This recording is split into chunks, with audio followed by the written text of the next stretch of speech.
Mwananchi wao wameandika Chadema katika mtihani mpya. Chadema katika mtihani mpya ni wa kurudi kwenye uchaguzi katika maeneo mengi kujaza mapengo ya wanaondoka, wakiwemo wajumbe wa vikao vya juu, wamo pia wenye viti wa wilaya, mikoa na kanda. Mnyika atoa maelekezo, lakini unaambiwa ni mwenyekiti mmoja wa kanda ambaye ni mjumbe wa kamati kuu aliyejiengua hadi siku ya jana, lakini pia idadi ya wenye viti watano mikoa ambao wameachia ngazi na kujiondoa Chadema hadi siku ya jana, lakini pia wapo viongozi 23 wa sasa wakiwemo wa mabaraza waliojiengua, lakini pia kuanzia wilaya hadi kanda ni viongozi 23. Na hapa kuna nukuu ya Dr.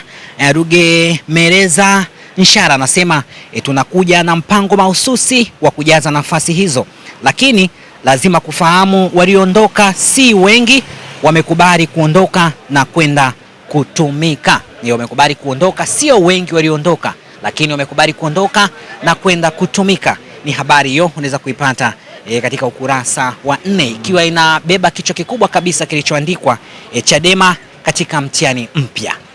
Na kuna habari pia umeandika polisi waanzisha uchunguzi vitisho vya Dr. Bagonza.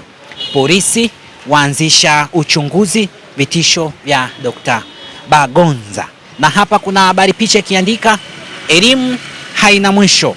Elimu haina mwisho, lakini pia ni naibu waziri mkuu na waziri wa nishati Dr. Biteko akipata maelekezo hapa kuhusu Marikale alipotembelea eneo la makumbusho katika ofisi ya Wizara ya Mageuzi ya Nishati ya Maendeleo Endelevu nchini Morocco. Ni habari hapo, lakini pia kuna habari hapa tukitamatisha katika gazeti la Mwananchi wameandika kugawa majimbo ya uchaguzi bado ni mjadala mzito. Kugawa majimbo ya uchaguzi bado imekuwa ni mjadala mzito sana.